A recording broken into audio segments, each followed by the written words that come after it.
ఈ పోరాటం తెలంగాణ రాష్ట్ర ఏర్పాటు ప్రక్రియ ఎంత సంక్లిష్టంగా ఉండి చివరికి ఆ సమస్యకు ఒక పరిష్కారం దొరికిందో శాశ్వతంగా శ్రీమతి సోనియా గాంధీ గారి నేతృత్వంలో ఈనాడు ఈ వర్గీకరణ విషయంలో కూడా మాదిగా ఉపకులాల వర్గీకరణ కూడా సంక్లిష్టమైన సమస్యగా మారి తెలంగాణ సమాజం అదేవిధంగా ఆనాడు ఉమ్మడి రాష్ట్రంలో కూడా రకరకాల పోరాటాలను ఎదుర్కొని చాలామంది దీంట్లో చనిపోయిన వాళ్ళు ఉన్నారు.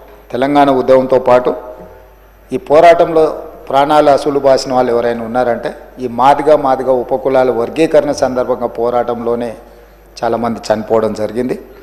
వాళ్ళందరికీ నివాళులు అర్పిస్తూనే ఈరోజు ఈ సమస్యకు ఈ సభ శాశ్వతమైన పరిష్కారం చూపించడం అనేది ఇది ఒక చారిత్రాత్మకమైన సందర్భం. వ్యక్తిగతంగా నా మనసుకు చాలా దగ్గరగా ఉన్న అంశం ఇది.